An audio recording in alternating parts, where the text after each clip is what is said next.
born in Italy and I studied in Milan. And then in 2006 I moved to the US and I continued my studies in Chicago. And then in basically 4 or 5 years I've been living in 5 different cities. I lived in Chicago, Boston, Santa Fe, New York, and now I'm in San Francisco.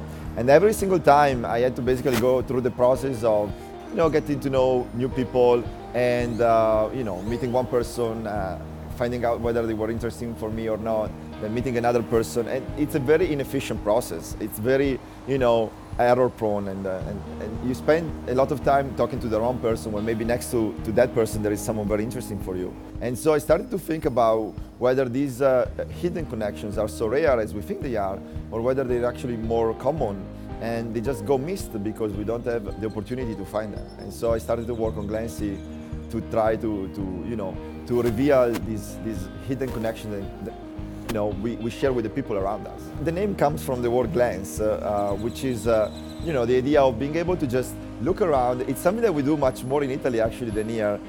When I came to the US, it's funny because in Italy we always look at the people down the street. So if you notice someone cute or interesting or different, you stare at them directly. Glancee uses Facebook just as a sort of an onboarding process. First to make sure that people are, use their real identities, so the real name, real pictures, so that you don't find, fake profiles.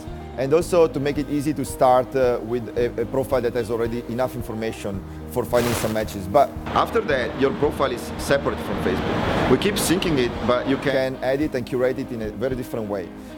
So internally, we think of Glancee as a way to bring together your digital and your physical lives. And another internal motto is marrying your bits and your atoms together.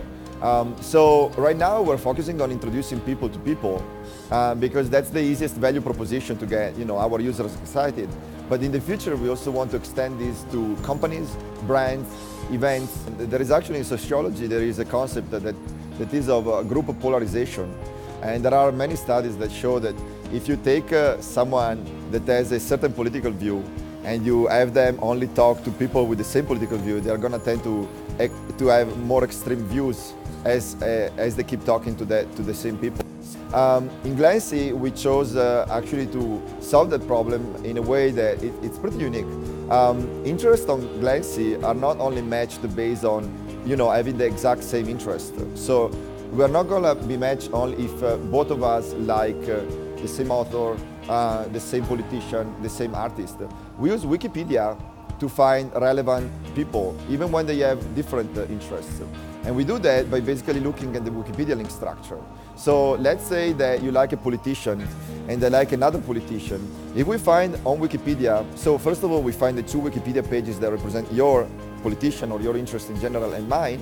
And then we are going to look for a link between these 2 pages. If we find a link, a path really between pages that connect these 2 pages to one another that is short enough, then we think that those 2 interests are relevant enough to be matched.